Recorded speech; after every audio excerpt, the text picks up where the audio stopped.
يا ربنا اعترفنا بأننا اقترفنا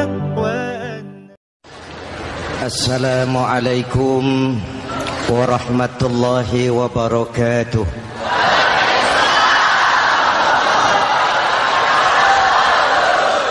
الحمد لله الذي جعل رمضان شهر الصيام للمؤمنين، والصلاة والسلام على أشرف المرسلين سيدنا محمد وعلى آله وصحبه أجمعين. Amma ba'du. Para ulama yang saya muliakan, para pejabat baik sipil maupun militer yang saya hormati, alhamdulillah malam ini atas izin Allah, mudah-mudahan yang kita laksanakan ini merupakan bagian dari amal ibadah kita di bulan suci Ramadan ini. Hadirin, reformasi terbesar adalah reformasi yang dilakukan oleh baginda Nabi besar Muhammad sallallahu alaihi wasallam. 23 tahun merombak satu bangsa biadab menjadi bangsa beradab, merombak umat yang terpecah belah menjadi umat yang bersatu, merombak masyarakat yang tenggelam dalam kemusyrikan menjadi umat yang bertauhid. Reformasi besar apa yang dilaksanakan oleh Rasul dan apa hubungannya dengan kita sekarang? Ini yang ingin saya sampaikan malam ini. Pertama, beliau melaksanakan reformasi akidah, membebaskan manusia dari kemusyrikan, menyelamatkan manusia dari ketergantungan kepada benda. 13 tahun beliau berjuang di kota Makkah hanya untuk menanamkan la ilaha illallah Muhammadur Rasul. Dari sana segalanya dimulai, meletakkan fondasi. Saya yakin tidak ada Tuhan selain Allah dengan seluruh konsekuensinya. Kalau saya yakin tidak ada Tuhan selain Allah, maka saya tidak akan menyembah kecuali hanya kepada Allah. Orang yang benar fondasinya, benar sujudnya. Jelas? Kalau saya yakin tidak ada Tuhan selain Allah, saya tidak akan minta rizki kecuali hanya kepada Allah. Orang yang benar fondasinya, jauh dari korupsi, jauh dari judi.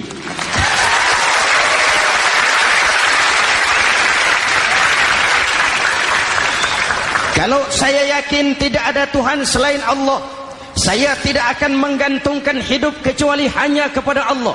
Saya tidak akan melarikan persoalan kecuali hanya kepada Allah. Saya tidak akan pernah takut kecuali hanya kepada Allah. Saya tidak akan minta tolong kecuali hanya kepada Allah. Inilah generator yang membangkitkan seluruh nilai-nilai amal kita. Kita puasa, kita sujud, kita jihad, itu kan karena nilai iman. Betul?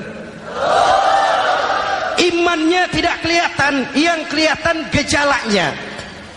Mic ini berbunyi karena ada strom. Percaya apa tidak? Kelihatan stromnya? Kok tahu ada strom dari mana? Dari bunyi. Ada suaranya itu, ada stromnya. Kenapa? Bunyi. Lampu menyala karena ada strom. Kipas angin berputar karena ada strom. Betul? Jadi kalau ada strom bunyi dong. Kalau ada strom lampunya nyala dong. Kalau ada strom kipas anginnya muter dong. Artinya apa? Kalau ada iman sujud dong. Kalau ada iman jihad. Udah dangdong.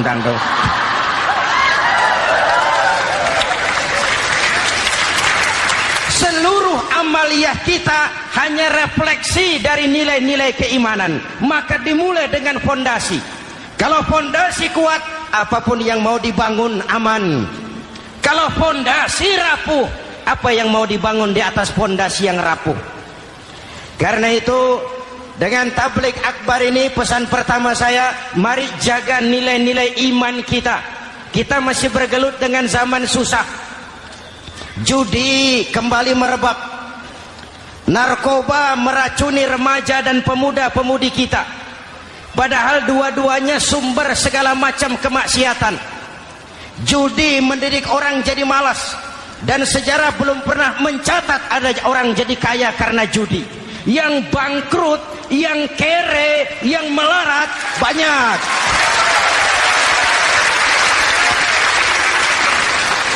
Makanya saya bersyukur di sini nggak ada yang judi. Nggak ada, mana saya nggak lihat di sini. Entahlah kalau di luar sini.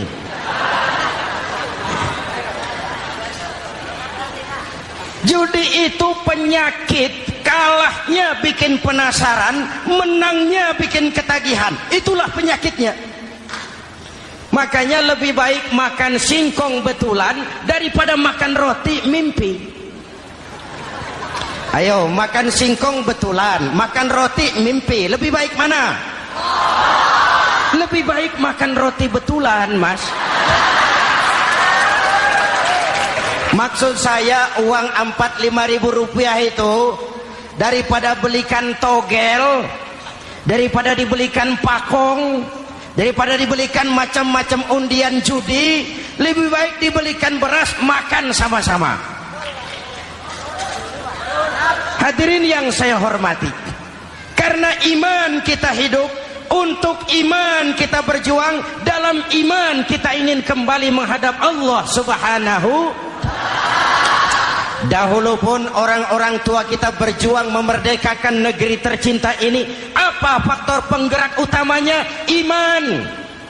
Imanlah yang mengajarkan orang-orang tua kita hubbul watan minal iman. Cinta tanah air bagian daripada iman. Lah, tanah air kita kan bukan Aljazair. Tanah air kita bukan Palestina. Tanah air kita bukan Mesir. Tanah air kita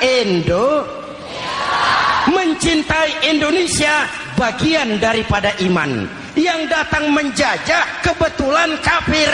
Lah ini, bertemulah cinta tanah air dengan semangat jihad yang diajarkan agama. Lalu bangkitlah para ulama, bangkitlah para kiai, bangkitlah para santri, berjuang memerdekakan negara tercinta ini.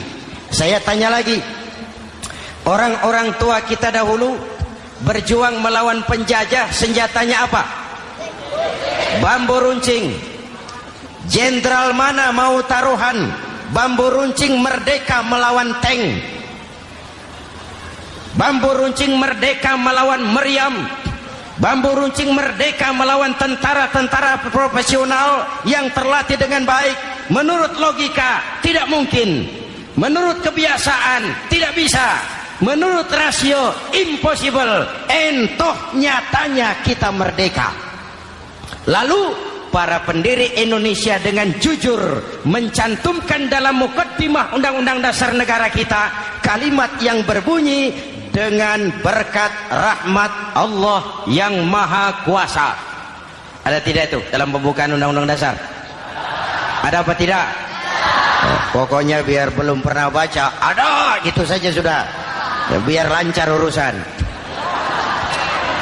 Saya yakin kalimat ini bukan lipstick, not decoration only. Kalimat ini pengakuan moral, pengakuan batin yang sangat jujur dari para pendiri Indonesia bahwa Allah campur tangan dalam proses kemerdekaan. Kalau tidak, nggak ada ceritanya bambu runcing merdeka melawan tank.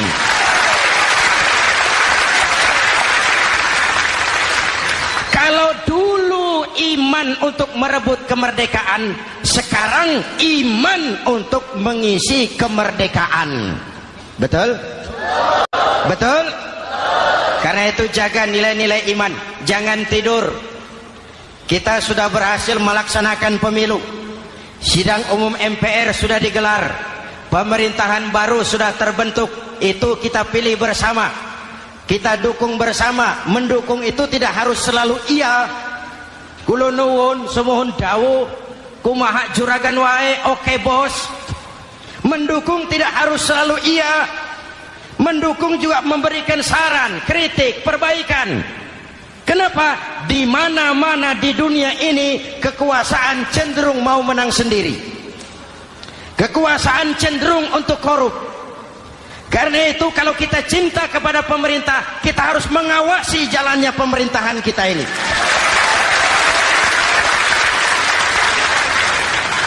Pengalaman ketika Orde Baru berdiri, kita percaya, kita serahkan penuh, lalu kita tidur.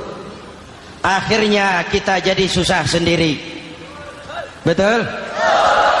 Umat Islam tidak boleh jatuh 2 kali di tempat yang sama.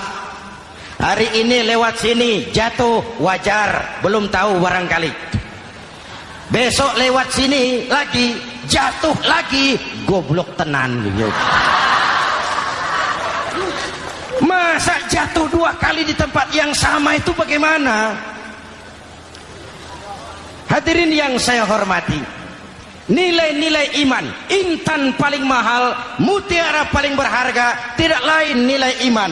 Imanlah yang menyebabkan kita gembira menyambut datangnya Ramadan, menyingsingkan lengan baju, menghamparkan sajadah, melakukan pendekatan yang intens kepada Allah. Kenapa? Kita mengerti nilai Ramadan. Tempo hari saya berikan contoh. Di tangan kanan saudara ada berlian, harganya 50 juta. Di tangan kiri saudara ada rumput seikat. Berlian dan rumput ini taruh di depan kambing. Kira-kira mana yang diambil kambing? Rumput, dasar kambing. Kambing tidak ngerti nilai berlian. Padahal kalau kambing sedikit mau pakai otak. Kalau berlian yang saya ambil, kata kambing, lalu saya bawa ke pasar, kemudian saya jual, harganya 30 juta, lalu dibelikan rumput, dapat rumput sekabupaten. Tapi kambing tidak ngerti nilai berlian. Yang kambing tahu cuma rumput. Kenapa? Hidup kambing cuma melayani perut. Maka kata Imam Ali karramallahu wajhah, orang yang hidupnya hanya untuk melayani perut,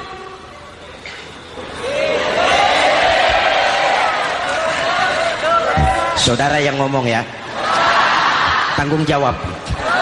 Saya kan cuma mulai, kenapa diterusin?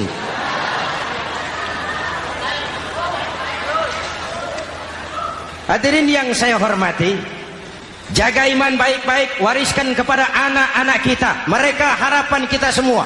Mereka masa depan Indonesia. Akan bagaimana Republik Indonesia, bahkan akan bagaimana Islam di Republik Indonesia 20, 30, 40 tahun yang akan datang. Anak-anak kitalah jawabannya.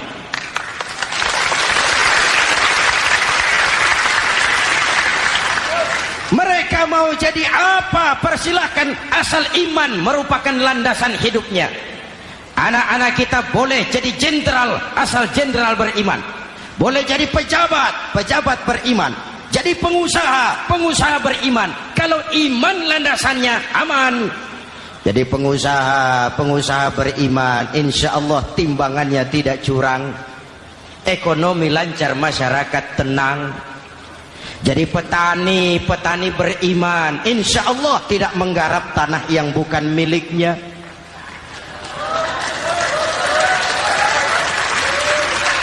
Jadi pejabat, pejabat beriman, insya Allah korupsinya sedikit.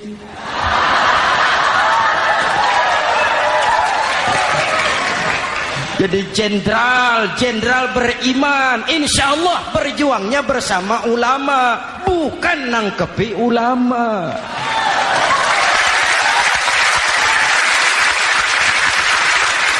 Jadi teknokrat, teknokrat beriman. Jadi pengusaha, pengusaha beriman. Jadi seniman, seniman beriman. Jadi maling. Nggak ada, mana ada maling beriman.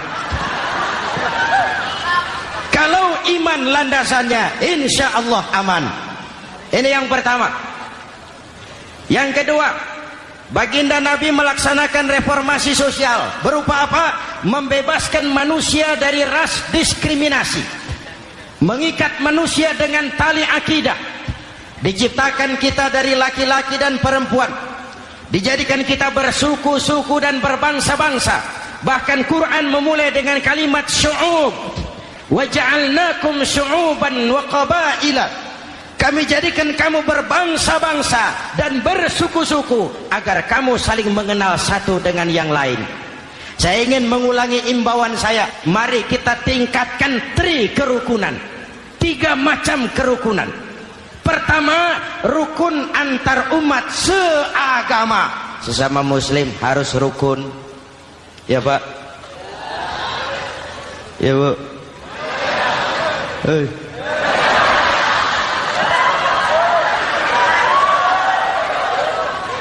Malam ini saya tidak merasa sebagai tamu di sini. Saya hanya keluarga di tengah-tengah keluarganya.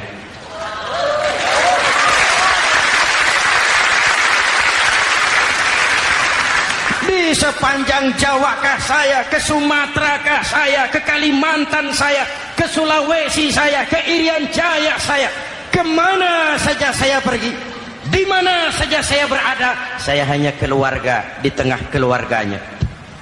Sebagai muslim kita terikat akidah. Sebagai bangsa kita punya komitmen. Kita ingin bersatu nusa, satu bangsa, satu.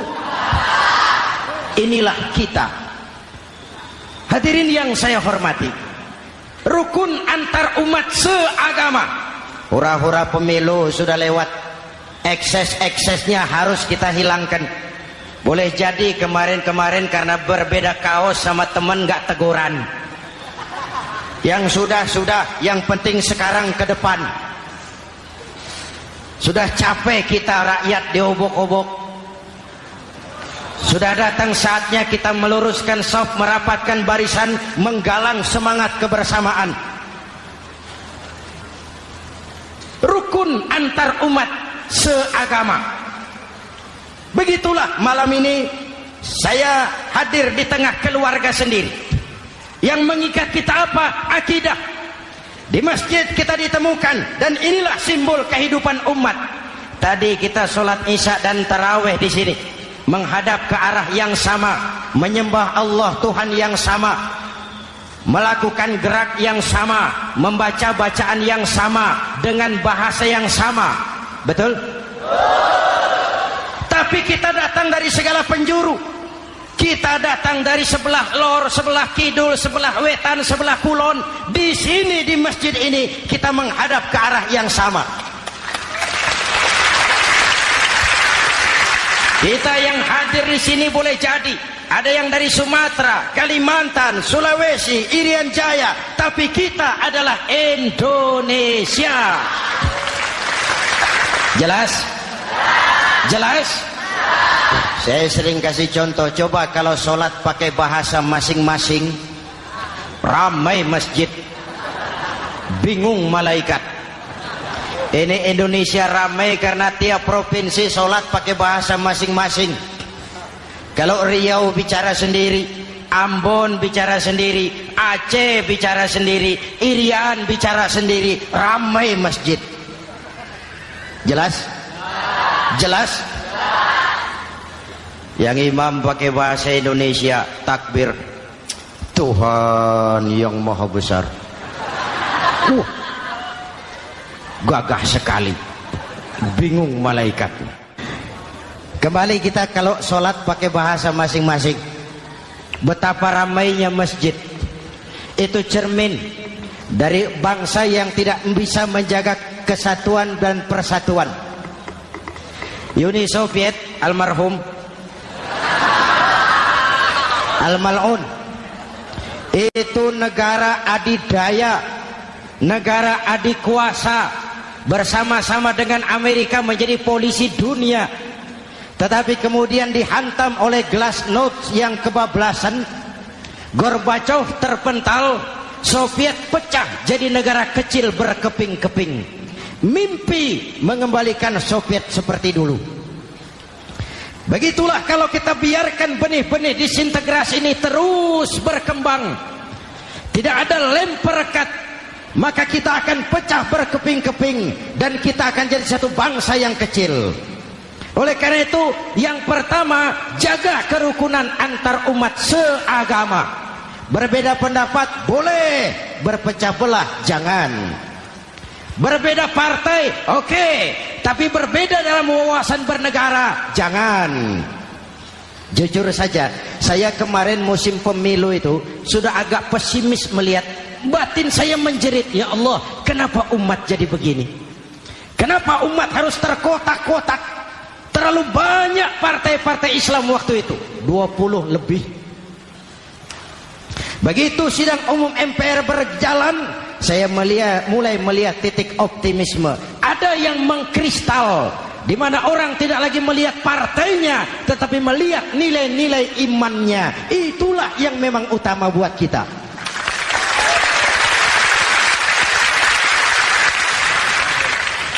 Ini yang pertama, rukun antar umat seagama. Yang kedua, rukun antar umat beragama. Beberapa hari yang lalu ada kejadian yang mengenaskan di Jakarta Timur, Cipayung. Peristiwa penyerbuan Yayasan Dolos. Hadirin yang saya hormati, kita tentu menyesalkan kejadian itu. Kita tidak bisa menyetujui tindakan main hakim sendiri. Kita berharap pemerintah bukan hanya bisa menangkap pelakunya, tapi juga yang tidak kalah pentingnya mengusut akar permasalahannya. Kenapa itu terjadi?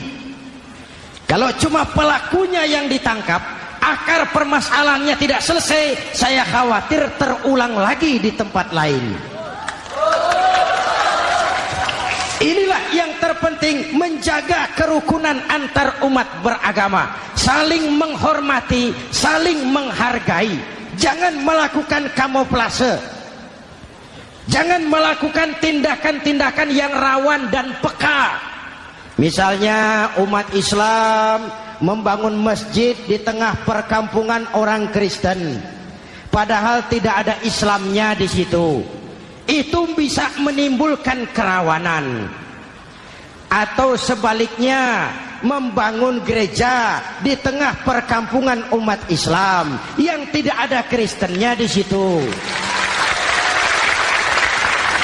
Atau sebaliknya, mereknya kegiatan sosial, mereknya kegiatan kemanusiaan, tapi isinya penyebaran agama kepada orang yang sudah beragama. Itu pun bisa menimbulkan kerawanan. Jelas? Maka yang besar jangan mau menang sendiri, yang kecil harus tahu diri. Jelas? Mari saling menghormati, mari saling menghargai dalam batas lakum dinukum. Menangkap pelakunya penting, mengusut akar permasalahannya itu pun tidak kurang pentingnya. Hadirin yang saya hormati, Islam agama toleran, baik dari prinsip ajarannya maupun dari sikap umatnya. Islam agama yang rahmatan lil alamin. Kita punya kewajiban untuk membuktikan bahwa Islam bukan merupakan ancaman. Islam adalah alternatif. Islam adalah solusi. Islam bukan ancaman.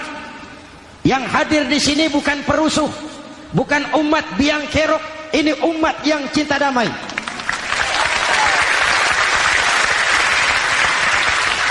Ini umat yang tidak pernah mencari-cari musuh, tapi juga tidak akan pernah lari kalau bertemu musuh. Mari kita jaga kerukunan antar umat beragama. Jangan sampai peristiwa Dolos terulang lagi di tempat-tempat lain. Saling menghargai, saling menghormati. Jangan main hakim sendiri, tapi juga jangan mau menang sendiri.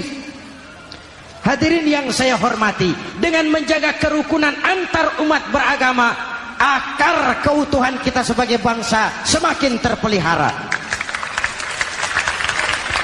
Lalu yang ketiga, rukun antar umat beragama dengan pemerintah. Tadi kita sholat di sini ada imam, ada makmum, betul?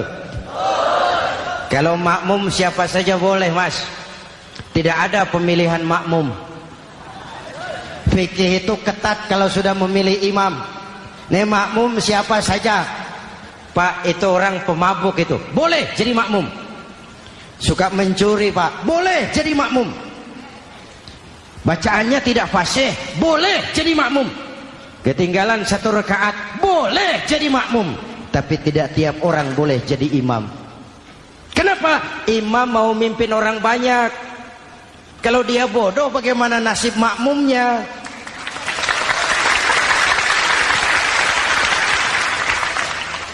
Ada karikatur di Medan, pernah kejadian. Anak kecil disuruh sholat sama ibunya. Nak, sholat kau.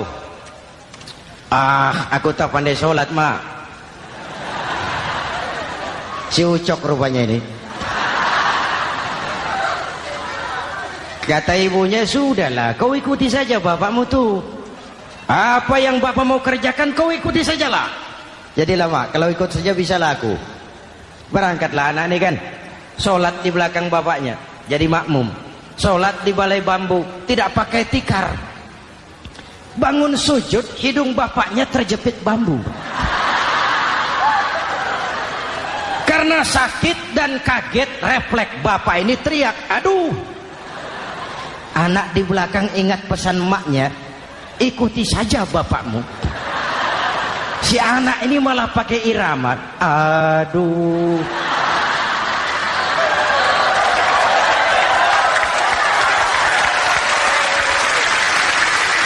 Lah, ada yang lebih gendeng lagi. Mendengar anaknya mengaduh, bapaknya menoleh ke belakang. Kata bapaknya, kau kejepit juga, Cok, katanya. Sholat jadi ngobrol. Kalau makmum dan imam sama bodohnya, rusak sholat ini.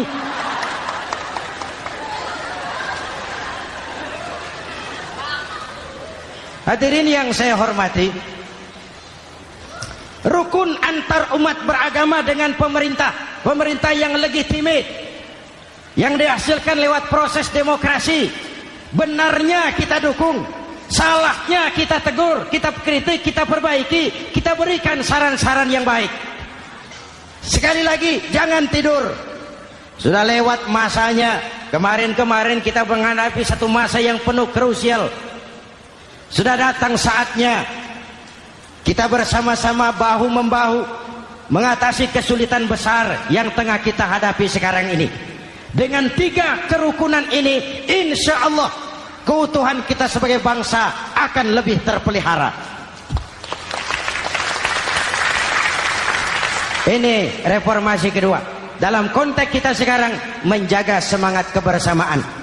Saya sering mempopulerkan di masyarakat kita, umat Islam bangsa Indonesia seperti 5 jari ini. Kalau kompak, apa yang tidak terpegang? Tapi kalau berpecah belah, apa yang mau dipegang? Yang ini namanya ibu jari. Umaro ini, pemerintah. Kerja apa saja kalau sudah diginikan pemerintah, lumayan. Diginikan kiamat, Mas.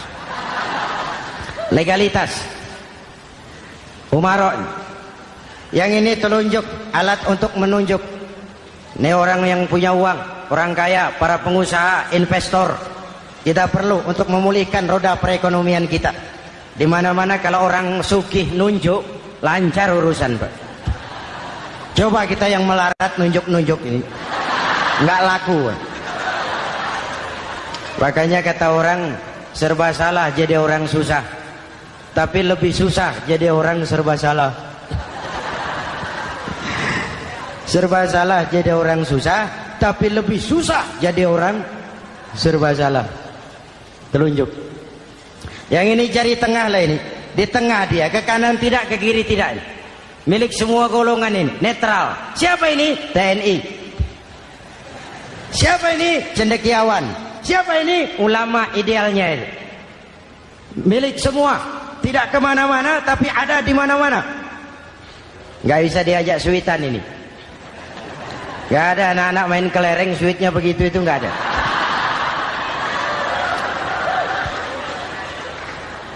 Ini jari manis remaja, pemuda, masa muda, masa yang paling manis. Semua harapan milik pemuda. Belum pernah saya dengar ada orang pidato para kakek-kakek harapan bangsa, belum pernah. Mesti kalau sudah harapan umat, pemuda, harapan negara, pemuda, harapan agama, pemuda, harapan bangsa, pemuda, harapan pemudi. Jari manis. Yang ini kelingking, jari paling kecil ini. Nih kaum wanita ini, perempuan kecil tapi mantap. Masya Allah. Ini ibu jari ini besar ini. Sweet ketemu kelingking, kalah ibu jari ini. Di mana-mana kekuasaan sering kalah sama perempuan. Siapa yang mendorong-dorong Nabi Adam memetik pohon buah khuldi? Kelingking. Kelingking. Kelingking. Julius Caesar tunduk kepada Cleopatra. Siapa Cleopatra? Kelingking. Napoleon, singa daratan Eropa, the Lion of Europe, luas kekuasaannya, hebat tentaranya, bertekuk lutut di bawah kaki Margaret Josephine. Kelingking. Hadirin yang saya hormati, kalau 5 pilar ini bersatu, ringan sama dijinjing, berat sama dipikul, kita akan jadi satu bangsa yang kuat. Jelas? Jelas? Dengan Ramadan, dengan tabligh akbar malam ini, mari kita jaga semangat kebersamaan. Saya selalu mengingatkan sekarang lebih banyak tukang kompor daripada tukang lem. Lebih banyak tukang kompor daripada tukang lem. Hangati sana, sulut sini, bakar sana, panasi sini. Terbakar kita, dia lari tepuk tangan, dan kita yang rugi. Jelas? Jelas? Ini hal yang kedua. Reformasi sosial mengikat manusia dengan tali akidah, mempersaudarakan manusia dari manapun orang datang, apapun warna kulitnya, dari suku apapun ia dilahirkan, kalau akidahnya sama, itulah saudara kita.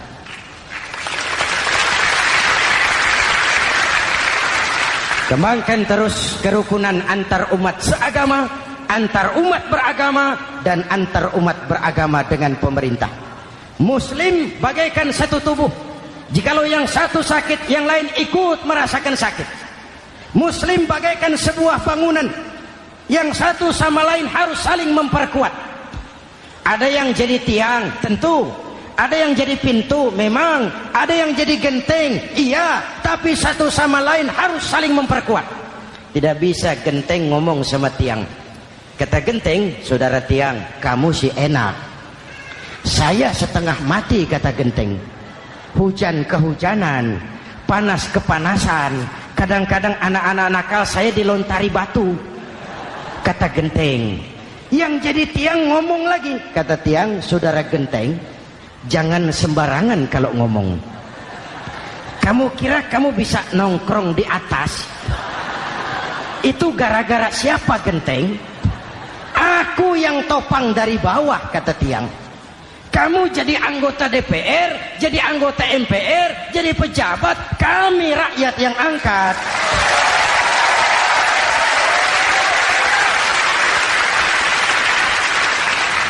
Jangan waktu di bawah rajin ngamalkan ayat kursi, dapat kursi lupa sama ayat.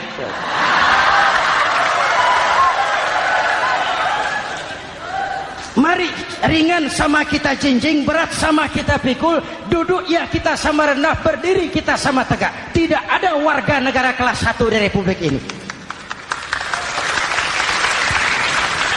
Ini reformasi kedua. Yang ketiga, reformasi menegakkan keadilan, menyelamatkan manusia dari kezaliman. Sebelum Islam datang, sebelum Rasul datang, manusia dibedakan oleh hartanya, manusia dibedakan oleh warna kulitnya, manusia dibedakan oleh keturunannya. Beliau dengan tegas mengajarkan, innallaha la yanzuru ila suwarikum wala ila amwalikum walakin yanzuru ila qulubikum wa a'malikum. Allah tidak melihat potonganmu, Allah tidak melihat hartamu. Yang Allah lihat itu hatimu dan amal perbuatan.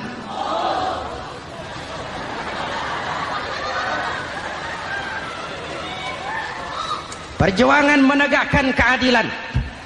Hadirin yang saya hormati, itulah yang menyebabkan reformasi kita menggelinding, menuntut keadilan, baik keadilan di bidang politik, keadilan di bidang ekonomi, keadilan di bidang hukum. Nabi pernah mengingatkan, hakim, kata Nabi, itu ada 3 macam.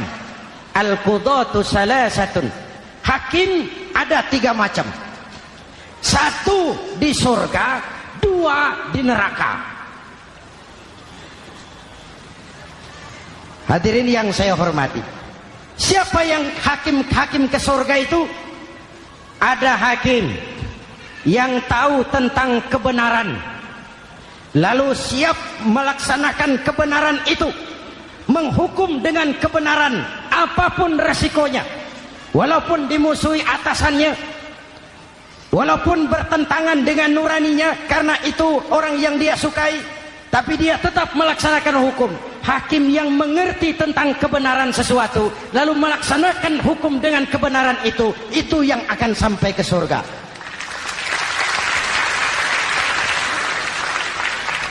Yang kedua, ada hakim tahu tentang kebenaran tapi tidak mampu melaksanakan hukum dengan kebenaran itu.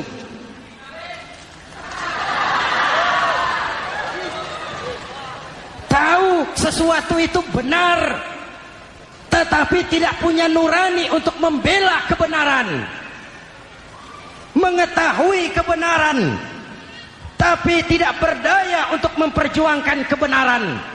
Akhirnya hukum dikebiri, yang salah jadi benar, yang benar jadi salah. Itulah realita yang kita rasakan selama ini. Yang baca Quran dengan suara merdu dapat piala. Yang mengamalkan Quran dengan konsekuen dapat penjara. Yang berteriak-teriak menegakkan keadilan dianggap aneh. Yang korupsi habis-habisan hidup terhormat.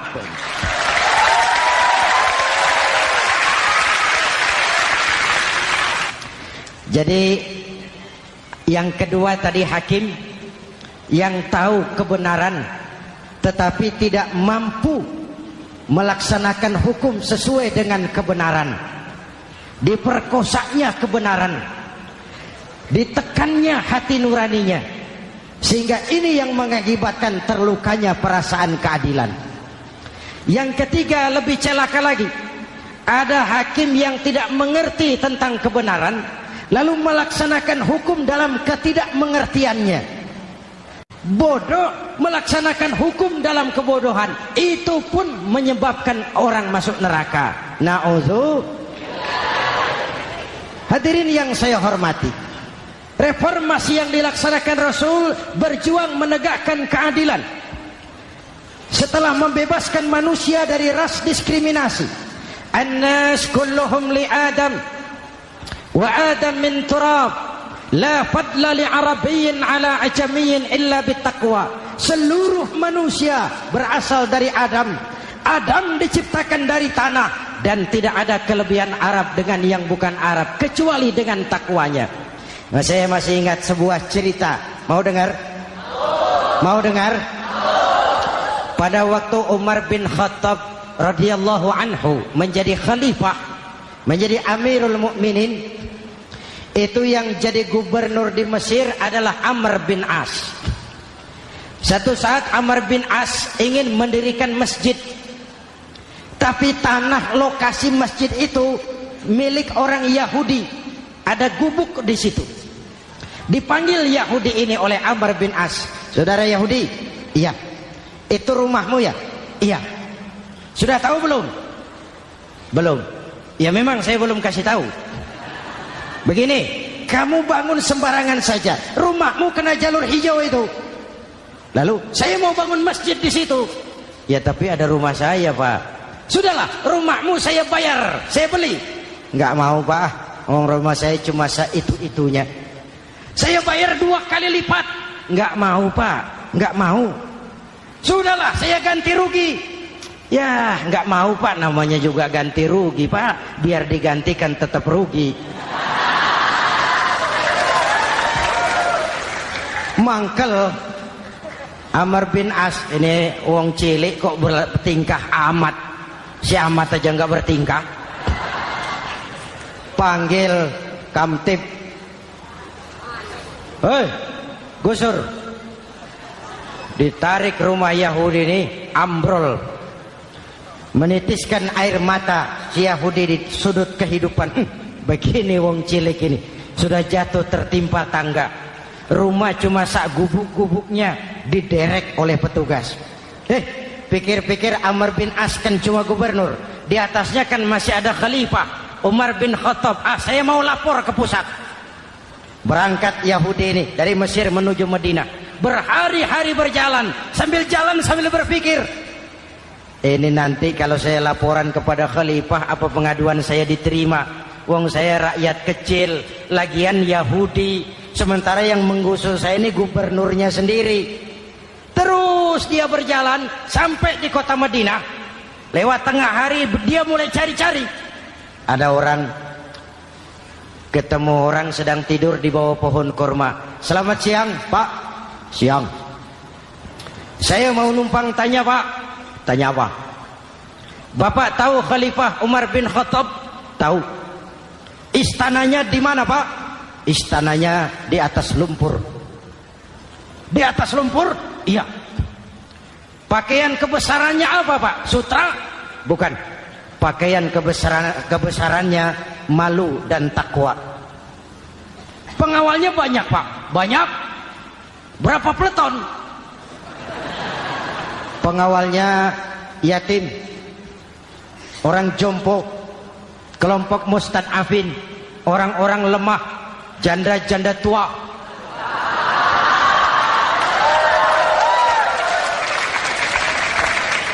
Itu pengawalnya.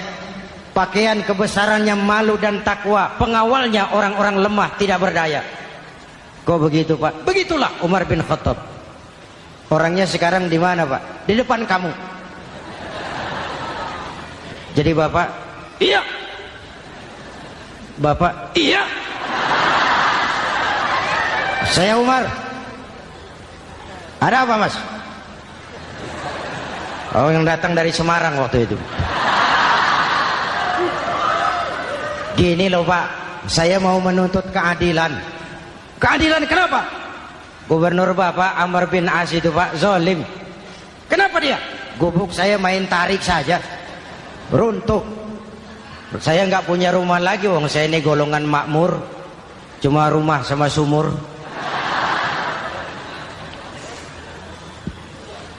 Lalu untuk apa? Katanya dia mau bangun masjid di situ, Pak. Dipaksanya rumah kamu ditarik sampai runtuh. Iya. Yahudi. Ya, Pak. Itu ada tempat sampah ya. Betul, Pak. Di situ banyak tulang unta. Coba kau cari satu tulang unta bawa ke sini. Bingung Yahudi. Pak, saya jauh-jauh dari Mesir ke sini ini mau cari keadilan. Kalau tulang unta di Mesir juga banyak, Pak. Sudahlah, kau ambil saja tulang itu. Berangkat Yahudi penuh tanda tanya, ambil sebuah tulang unta, diberikan kepada Khalifah Umar bin Khattab. Tulang ini diambil, Umar hunus pedangnya, dengan ujung pedang dibuat garis lurus di atas tulang unta itu. Rak.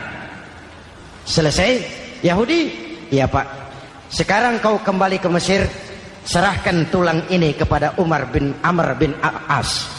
Makin bingung Yahudi. Jauh-jauh datang kemari kira mau dapat keadilan, cuma dapat tulang.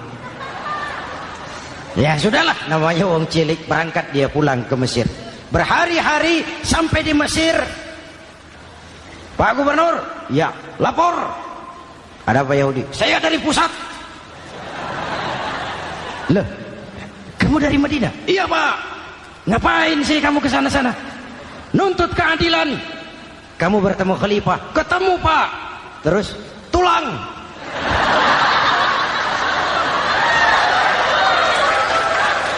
Ini loh Pak, salam dari beliau. Tulang.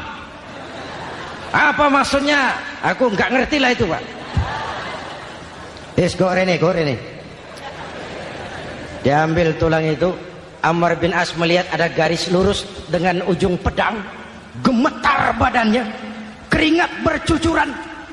Kepala proyek dipanggil. Mas, ini proyek masjid batal. Gubuk Yahudi dirikan lagi. Loh Pak, kata kepala proyek, saya kan sudah menang tender Pak.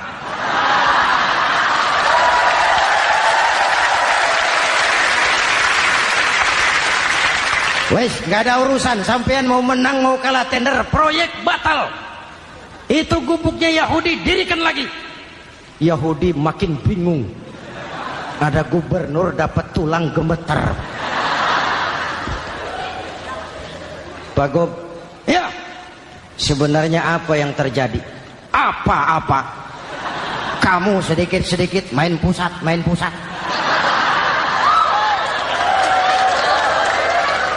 Yang ngomong dulu toh. Ya kan awalnya saya sudah ngomong Pak, tapi gubuk saya tetap ditarik. Percuma ya saya ke pusat Pak. Saya dapat teguran keras dari Khalifah. Tahu kau apa artinya ini?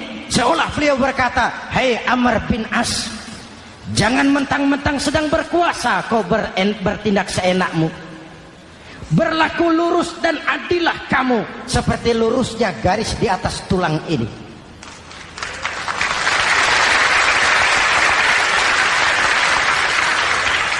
Kalau kau tidak lurus, kalau kau tidak berlaku adil, aku yang akan meluruskanmu dengan pedangku. Itu bahasa simbolik. Siapa yang gak gemeter? Kamu. Pusat. Wedus. Ya ini nek coro kita. Oh Pak, kalau begitu Islam adil ya Pak? Adil. Jadi saya menang Pak. Menang kamu. Padahal saya Yahudi. Tapi menang ya. Menang. Pak sudahlah kalau begitu Pak. Bagaimana? Itu gubuk saya ambil saja Pak. Tanah-tanahnya sak gubuk-gubuknya Bapak ambil. Silahkan kalau mau dibangun masjid. Tidak cuma sekadar itu Pak. Mulai hari ini Bapak dengarkan. Asyhadu an la ilaha illallah wa asyhadu anna Muhammadar Rasulullah.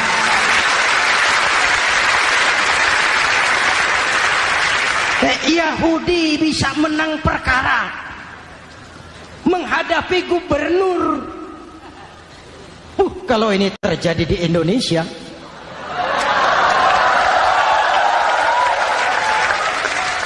amin. Oke, lalu siapa pemimpin adil itu? Setiap kita kan pemimpin. Presiden, pemimpin di negaranya. Gubernur, pemimpin di provinsinya. Bupati, pemimpin di kabupatennya. Pak Camat, pemimpin kecamatannya. Pak Lurah, pemimpin di kelurahannya. Suami, pemimpin di rumah tangganya. Anak muda, pemimpin bagi dirinya. Dan setiap kita akan dimintakan tanggung jawab. Anak muda pemimpin buat dirinya, nanti diminta tanggung jawab. Hei, kakimu kau bawa jalan kemana? Tanganmu ngambil apa? Lidahmu bicara apa? Matamu menteleng. Apa yang dilihat? Seluruhnya akan dimintakan pertanggungan jawab. Marilah kita jadi orang yang adil kepada diri, kepada keluarga, dan akhirnya kepada masyarakat, bangsa dan negara.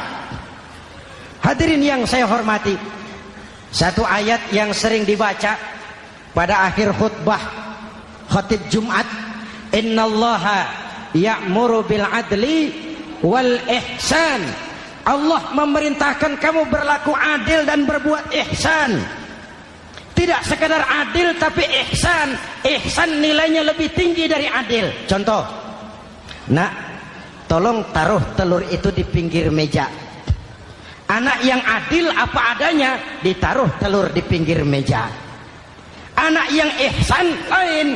Lah iya, perintahnya sih di pinggir meja, tapi kalau pas di pinggir meja kan jatuh ke bawah. Ke tengah sedikit. Ini ihsan. Oleh karena itu, mari, perjuangan menegakkan keadilan masih panjang.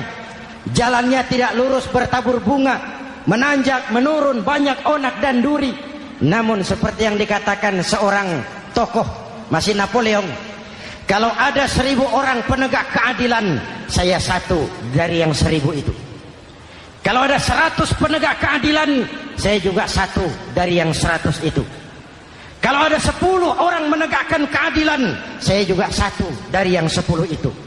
Kalau hanya 1 orang yang menegakkan keadilan, maka sayalah yang 1 itu. Tetap konsisten berjuang menegakkan keadilan, walaupun besok langit akan runtuh, walaupun besok akan kiamat, keadilan tetap harus ditegakkan.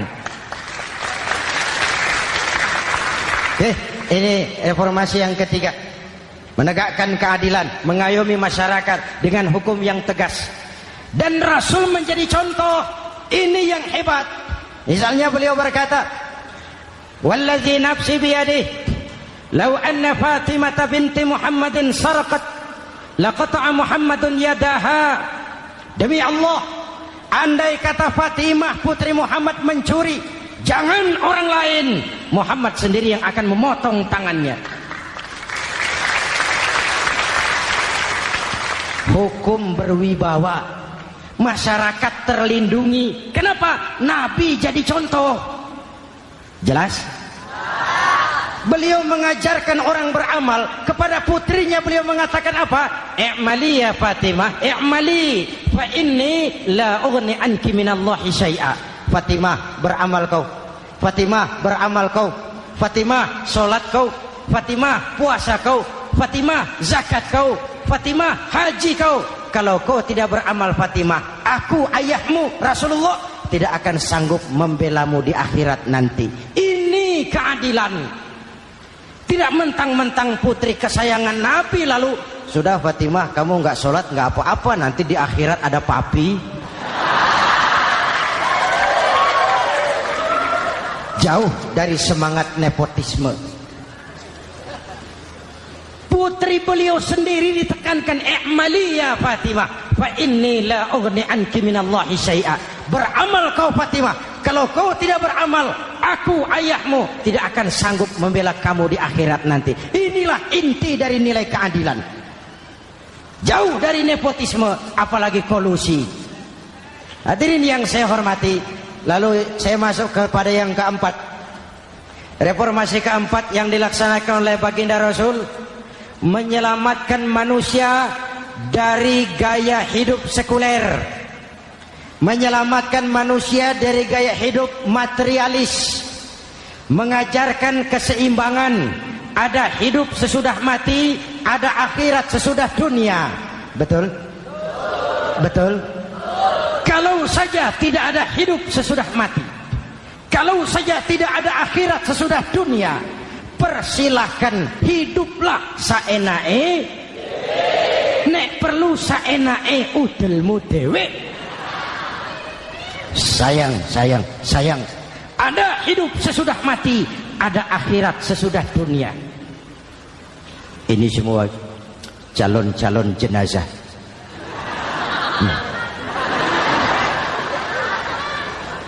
Calon lurah belum tentu jadi lurah.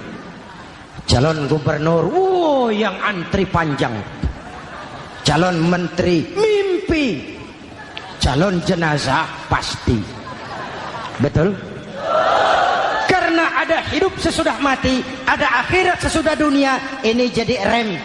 Saya kepengen kaya, tapi kalau menipu orang bagaimana dikubur? Saya kepengen naik pangkat, tapi kalau memfitnah orang bagaimana di akhirat? Melahirkan disiplin. Tujuan keyakinan akhirat mewarnai cara kita hidup di dunia. Hadirin, mari kita berdoa. Semoga semua yang hadir di sini dikuatkan iman dan Islam, dikokohkan kesatuan dan persatuan, dimurahkan rezeki untuk meningkatkan ibadah. Al-Fatihah. Bismillahirrahmanirrahim. Alhamdulillahirabbil alamin. Arrahmanirrahim. Maliki yaumiddin. Iyyaka na'budu wa iyyaka nasta'in. Ihdinas siratal mustaqim. Siratal ladzina an'amta 'alaihim ghairil maghdubi 'alaihim waladdallin. Amin. Nanti di akhir doa sama-sama kita kumandangkan kalimat tauhid. Bismillahirrahmanirrahim. Amin. Alhamdulillahirabbil alamin. Allahumma shalli wa sallim mubarik ala sayyidina Muhammadin wa ala alihi wa sahbihi ajma'in. Allahumma rabbana taqabbal minna salatana wa siyamana wa qiyamana wa takhashu'ana wa ta'abbudana wa tammim taksirana ya arhamar rahimin. Allahumma ja'alna minas su'ada'il maqbulin wa la taj'alna minal ashqiya'il mardudin. Ya Allah, dengan sepenuh perasaan dan pengharapan, dengan segala kerendahan dan kelemahan, kami bermohon kehadirat-Mu. Tautkan hati kami bangsa Indonesia, satukan langkah kami untuk menata hari esok yang lebih baik. Karuniakan kami pemimpin-pemimpin yang takut kepadamu dan sayang kepada kami. Berikan mereka kekuatan zahir dan batin untuk membawa kami rakyat dan bangsa Indonesia keluar dari kesulitan besar ini menuju masyarakat yang adil dalam kemakmuran dan makmur dalam keadilan di bawah naungan ridha-Mu.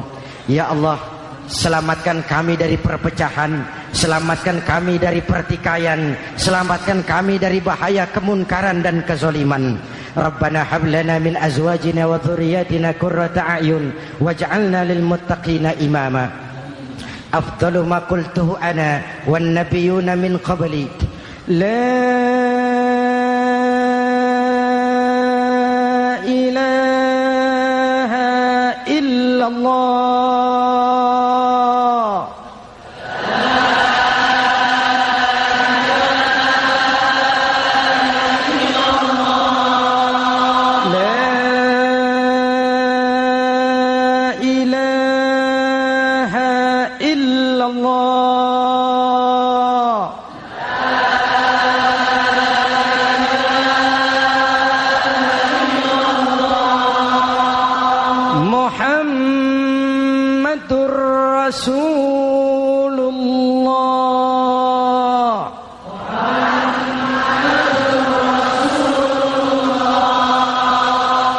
آمين. صلى الله عليه وآله وسلم. كلمة حق عليها نحيا وعليها نموت وعليها نبعث إن شاء الله من الآمنين. ربنا آتنا في الدنيا حسنة وفي الآخرة حسنة وقنا عذاب النار. وآخر دعوانا عن الحمد لله رب العالمين.